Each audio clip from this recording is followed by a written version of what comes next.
Bencana banjir dan longsor melanda distrik Dal, Kabupaten Enduga, Papua Pegunungan. Sebanyak 15 warga dilaporkan hilang akibat curah hujan tinggi yang memicu longsoran tanah. Pemerintah daerah bergerak cepat menetapkan status kejadian luar biasa dan menyalurkan bantuan untuk warga terdampak.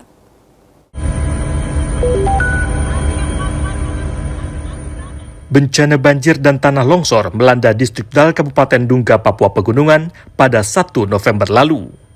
Curah hujan yang tinggi menyebabkan tanah tergerus dan menimbulkan longsor besar di sejumlah titik. Sebanyak 15 warga dilaporkan hilang dan hingga kini masih dalam pencarian.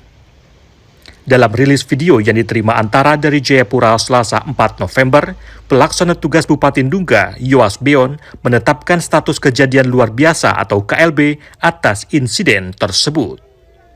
Pemerintah daerah bergerak cepat dengan menyalurkan bantuan logistik, makanan, dan uang tunai sebesar 1 miliar rupiah bagi warga terdampak. Dalam upaya pencarian korban, pemerintah Kabupaten Dunga berkoordinasi dengan Pangko Gab Wilhan 3 untuk mengerahkan 2 helikopter TNI. Langkah ini diambil mengingat medan yang terjal dan akses yang sulit dijangkau melalui jalur darat. Kejadian yang terjadi di distrik Dal adalah kejadian luar biasa. Kejadian luar biasa di mana kejadian seperti ini, musibah yang menimpa banyak nyawa direkrut seperti ini, dalam sejarah orang Dunga, berbagai daerah di Dunga itu belum pernah ada. Dan kejadian hari ini adalah kejadian yang baru pertama kali terjadi dalam kehidupan masyarakat Dunga, daerah Dunga. Yoas Beon menegaskan, status KLB membutuhkan perhatian serius dari seluruh pihak.